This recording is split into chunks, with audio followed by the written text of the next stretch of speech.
See, sometimes he has you take you through that wilderness season so he can show you that you're more than what you think you are. I wouldn't be here today. I wouldn't be here today if I let what people thought about me, what I thought about myself.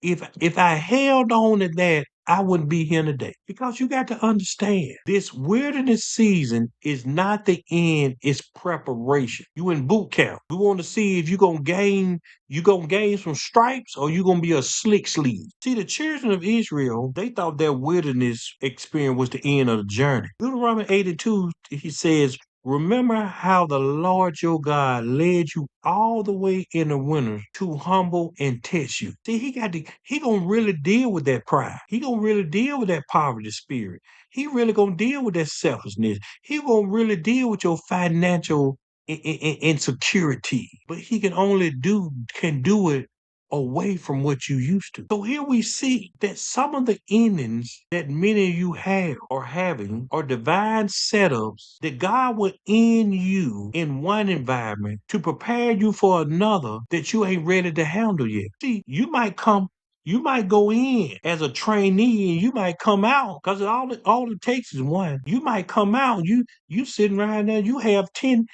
ministries that you oversee. You got 30 preaching engagements. It's always your wilderness season. Obedience is important. Wisdom is important. Timing is important. Your own thoughts, they ain't important. And if we think of things as a failure or a loss, we can't grasp what he may have for us already waiting when we come out. Because you do know, number 7, that God restores beyond what you lose. Joel 2 and 25 says, I will restore to you the years that the locust has eaten. This isn't just symbolic of recovery, it's redeemed time. See, watch this. Some of you rarely take vacation.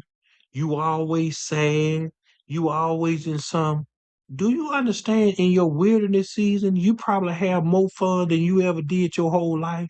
See, you probably gave up a little apartment or something, and you look around, he give you a building that you can stay in, or he give you a house better than what you lost. Might give you somebody that you need for where you going. This is the season. If you got to follow God with your head on swivel, stuff just gonna be popping up. You know what I'm saying? Cause see, things might be going so good that something pop up, and he got to see where your heart at based on how you accept what come up. Number 8, cause he's trying to renew your mindset. It says 2 Corinthians 5 and 17, if anyone is in Christ. I didn't say church. That's the problem. Everybody in church, ain't nobody in Christ. He is a new creation. The old has passed away. You got to let stuff go in order for something that comes that new. You cannot step into a new identity while clinging to old definitions of yourself. Nobody don't care you used to be a flag girl. Transformation, center we proclaim.